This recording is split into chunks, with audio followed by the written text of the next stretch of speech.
Orcas think they're hot stuff, acrobatics, synchronized swimming, full Hollywood vibes.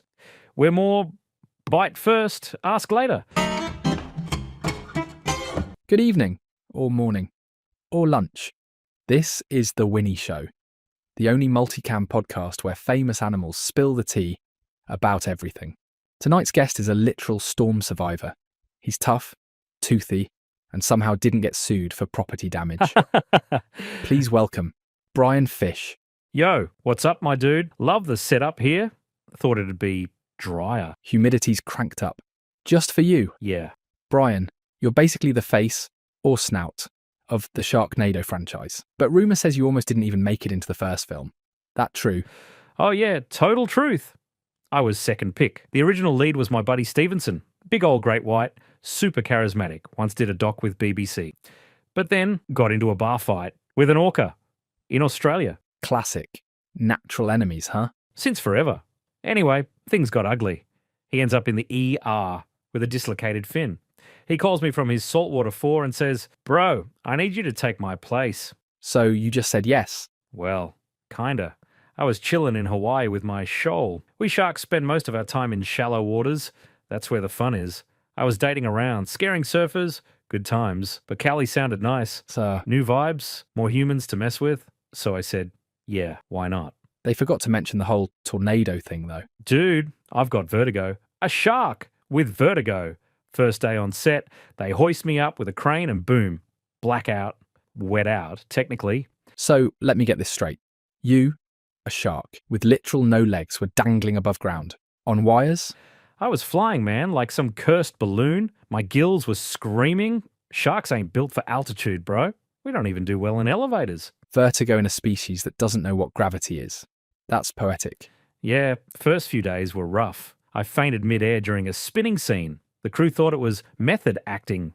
Boy, it wasn't. And that's when the medication came in? Yep, this grip guy, Randy, bless him, saw me shaking like a jellyfish. He slips me this little pill and says, "This'll chill your fins, brother." And boom, like magic. Calm waters, eh? That sounds slightly illegal. Yeah. Sharknado had no safety officer.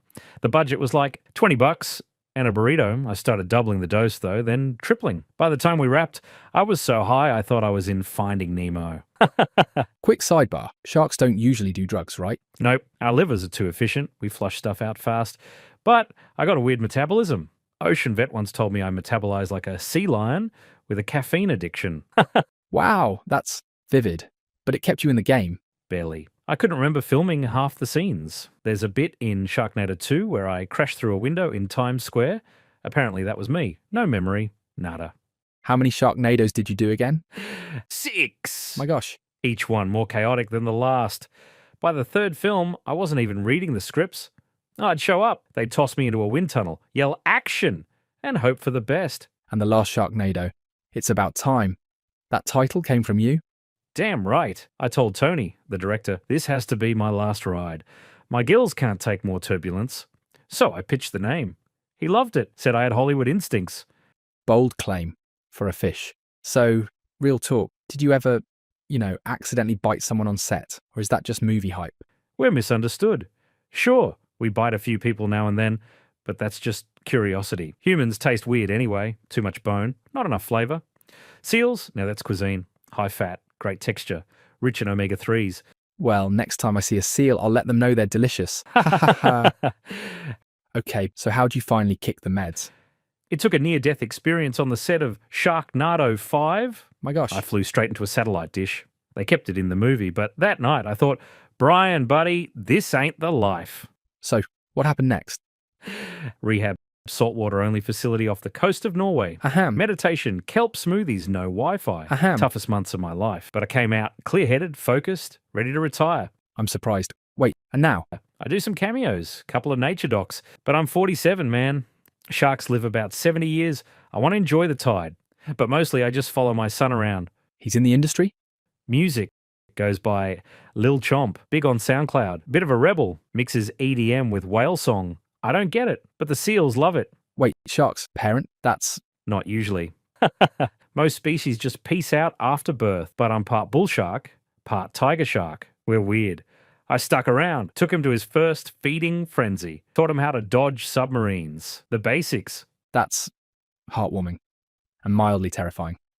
Before we wrap things up, I got to ask, Brian, Yeah. what made you want to act in the first place? Like, one day you're scaring snorkelers, the next you're flying through living rooms. Man, it was always Jaws. Big guy set the standard. He was more than a shark. He was cinema. The original chomper. Exactly. He showed the world we weren't just fish with teeth. We were stars with depth. Sure, the movie had a sad ending. He dies, which sucked for all of us, but still, classic. He opened the door for all of us, even if that door led straight into a helicopter blade.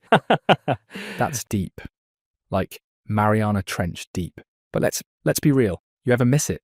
The chaos, the cameras, the humans screaming. Sometimes, especially the screaming, it was like applause, but wetter. Brian, this has been enlightening and slightly illegal in several aquatic jurisdictions. My pleasure. It's been good to talk, therapeutic even, like biting into a fresh seal after a long migration. Oh, you really know how to ruin a hallmark moment, but really, from Sharknado to sobriety, from stardom to Lil Chomp, you've lived one hell of a current. Thanks, Horace. If you ever want to come diving, I know a reef that owes me a favour. Hard pass. I'm a land mammal, buddy. The only waves I ride are emotional.